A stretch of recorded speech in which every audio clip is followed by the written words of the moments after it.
How much sugar's in that? You know, I don't know. I don't think it has. I think it has like 1 gram of sugar. 0 grams of sugar.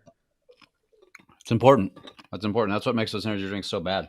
I know. I know. I know. All right, everyone, welcome back. Instagram has got this great 23-page report, and we're going to narrow it down for you so that you can see what the most important piece of this is. It has to do with Reels. And for those of you not using Reels, don't worry. Jeff's using it enough for you. Right, Jeff? Twice a day, usually. That's a shit ton, dude. What do you Cool. post on Reels? I alternate, man. I alternate personal stuff and tip stuff. That's kind of my jam on Instagram. I like it. You know what? I love your Reels specifically because they're showing me kind of like your day to day. I love your nature Mhm. ones with the bouncing rabbits. And you're That's just the stupid stuff that goes viral. I It's love just that. dumb. I But love that. All right, here we go. yeah. Instagram shares new tips on how, let me narrow it down, how to use Instagram Reels for marketing. And obviously, it says this could be a great help. We'll put up the link as well. This is the new 23-page report there. We're not going to, what's up, guys? We're not going to show you that 23-page report. There are some things that we want to showcase here, though.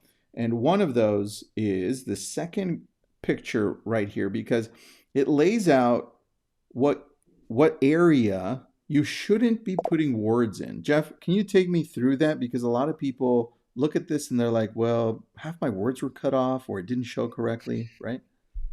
Yeah, I mean, it's one of those things that really makes me sad for a part-time creator, and that's most people. And they're like, "I'm gonna get excited and I'm gonna post a reel," and they do it, and they follow our advice, and they add gifs, and they add text, and you can't see it because it's at the bottom because it's underneath the Instagram text. Hmm. And this is a really good piece to pay attention to because it tells you what that area is, that surface area, because it can really ruin a great, thought out, creative, funny reel. And it'll take away the luster, and then you'll be disappointed because you pull it up and you're like, damn, that sucks. So you just need to know this. This is just the little things that the best creators know and follow, and you should do the same, whether you consider yourself a novice or serious about this. I think this is why I love this, man. And by the way, hi, Valerie. We see you. Valerie's saying hi to you, buddy. Hi, Bill. So as we dig into this, look at where you should place words and do your best not to cover your face with any words Also, yeah. because then I can't see you, right? The funny thing is, I think that has changed the way we create now. Is when you think about like what we teach in the video school and traditional video, it's like proper framing, right? You want to be just like right in the middle, a little at the top, a little at the bottom, equal on the sides. But when you start thinking about TikTok and Instagram and the nature of how that stuff is, like it's a different kind of framing now. And now sometimes you might want to purposely frame yourself off to the side so you give yourself room to add what you want to add. Like it's creativity.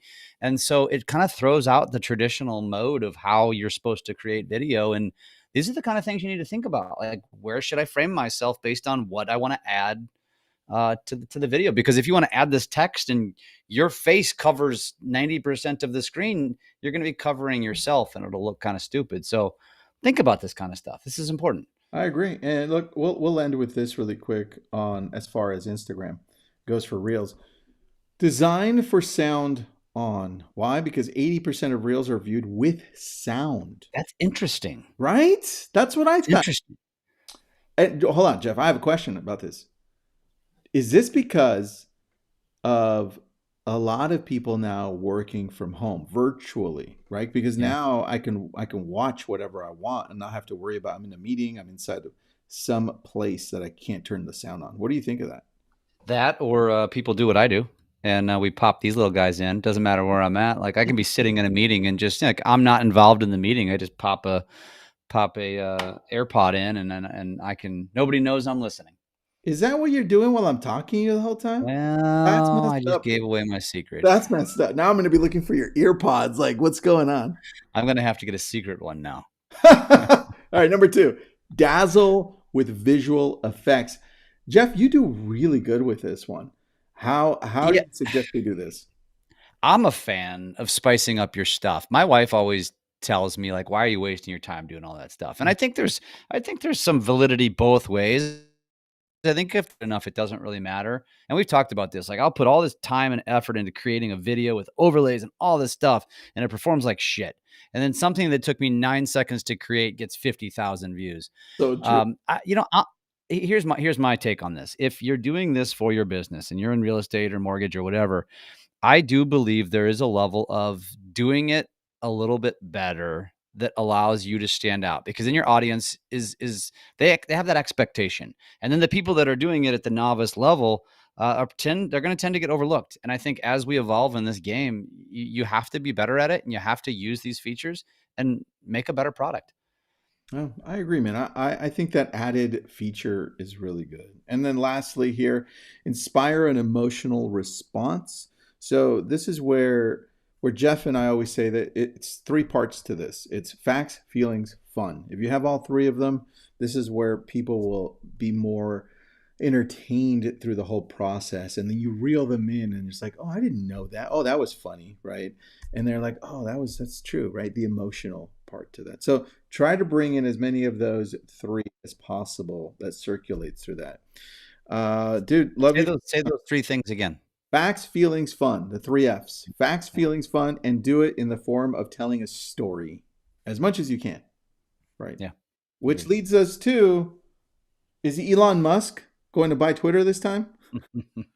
I, for one, am excited for this news. I'm Me not too. surprised. I've been following along. I stopped talking about it because I think it's gotten boring. Yep. But I'm glad that this is back. I'm glad Twitter fought this, which is also interesting, and also maybe a testament to their feeling about their own future. Yep. But I do believe that if Twitter is going to have the most exciting future, it's going to be with Elon Musk owning it, Oh, and I that agree. that excites me.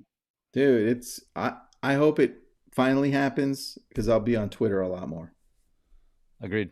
I think I'll post Agreed. once a week instead You're of already posting once daily. Come on. a year, once a year. Do you have anything else? All right. All right. All right. We almost got it right, like smooth. We're gonna Yeah, get it. close enough. We're Close gonna enough. get it. Thanks.